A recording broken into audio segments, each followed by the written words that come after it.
Good morning, students. This is English worksheet for class 8th. You will write date 21st December 2020, your name and your class teacher's name, and write worksheet number 24. It is a continuation part of chapter 6. This is Geordie's phone. इस chapter का एक part पहले भी आ चुका है, तो उसी से रिलेटेड आपकी आज की भी वर्कशीट है। पहले कुछ जनरल क्वेश्चंस दिए हुए हैं, उनके आंसर्स आपको देने हैं, और फिर पैसेज दिया हुआ है जिसमें से आपको कुछ क्वेश्चंस पूछे गए हैं। तो ध्यान से देखेंगे। फर्स्ट है आंसर द फॉलोइंग क्वेश्चंस।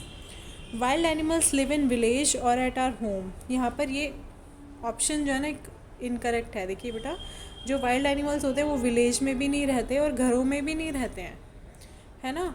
तो यहाँ पे या तो फॉरेस्ट आना चाहिए था या इन्होंने जंगल लिखना चाहिए था, लेकिन इन्होंने विलेज लिखा है। तो वाइल्ड एनिमल्स लिव इन, आप विलेज की जगह फॉरेस्ट कर देंगे तो ये सही हो जाएगा।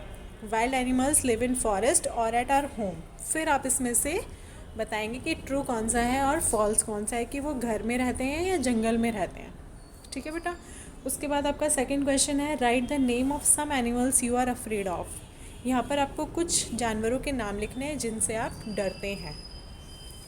क्वेश्चन नंबर 3 है, right 2 qualities of your favourite animal. जो आपका फेवरेट एनिमल है उसके बारे में आपको 2 विशेषताएं लिखनी है कि वो आपका फेवरेट एनिमल क्यों है, आपको उसकी कौन सी चीज़ें पसंद हैं। ठीक है, अब नीचे देखिए, read the following passage from the lesson. अब ये आपका एक पैसेज है जो चैप्टर में से दिया हुआ है, ध्यान से सुनेंगे। Ma Baxter asked anxiously, you will not be gone long. Jody said, I'll be back before dinner for sure.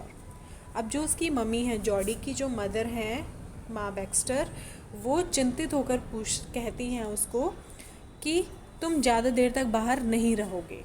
तो जॉडी कहता है कि मैं फॉर श्योर डिनर से पहले ही वापस घर आ जाऊँगा। मिलविल माउंटेड हिज हॉर्स, तो जो वो तांगे वाला आदमी होता है जिसके साथ वो घोड़े पे बैठ के जा रहा होता है, तो वो अपने घोड़े को तैयार करता है और जोड़ी को अपने पीछे बिठाता है। He said to Millwheel, do you think the fawn's still there. अब वह मिलविल से बोलता है, वह कौन है यहाँ पर, जॉडी। तो जॉडी बोलता है कि क्या आपको लगता है कि फ़ोन अभी भी वहाँ पर होगा। फ़ोन यानी कि वो जो हिरन का बच्चा है, तो क्या वो अभी भी वहाँ होगा। Will you help me find him. क्या आप मेरी मदद करेंगे उसको ढूंढने में। We will find him if he is alive. तो यहाँ पर मिलविल जो है वो कहते हैं कि अगर वो ज़िंदा हुआ तो हम उसको ढूंढ लेंगे। How you know it's a he. फिर मिलविल उससे पूछता है जॉडी से कि तुम्हें कैसे पता कि वो ही है, कि वह मेल है। यहाँ पर ही पूछा गया है कि वो जो फॉन है वो ही कैसे है, तुम्हें कैसे पता। The spots were all in a line. जो उसके स्पॉट्स थे, उसकी बॉडी पर जो स्पॉट्स थे, जो धब्बे थे, वो लाइन में थे। ऑन अ डो फोन, लेकिन जो मादा हिरनी होती है उसके शरीर पर क्या होता है कि पा ने उसको ऐसा बताया था कि जो स्पॉट्स होते हैं मादा हिरन के ऊपर वो एवरी विच वे कहीं कहीं होते हैं, मतलब वो लाइन में नहीं होते। तो इससे पता चलता है कि वो मेल है या फीमेल है। तो ये इस तरीके से बताता है। अब देखिए, उसी के बेस पर यहाँ पर नीचे कुछ क्वेश्चंस दिए हैं। फर्स्ट क्वेश्चन है, complete the following sentences using the hints given in brackets. तो आपको हिंट दिए हुए हैं, उनके आपको फिलअप्स करने हैं। फर्स्ट है, dash said to Millwheel, do you think the fawn still there. Millwheel से कौन कहता है कि तुम्हें लगता है कि फ़ोन अभी भी वहाँ पर होगा, जॉडी कहता है या बैक्स्टर कहती हैं। तो आपको बताना है कौन इसमें ये सेंटेंस बोलता है। फिर सेकेंड है, will find him if the dash is alive. हम उसको ढूंढ लेंगे अगर डो या फ़ोन, कि अगर वो हिरनी या हिरनी का बच्चा वो अलाइव होगा। तो यहाँ पर किसके बारे में वो बात कर रहे हैं वो आपको लिखना है। फिर डी है, आंसर द फॉलोइंग क्वेश्चंस।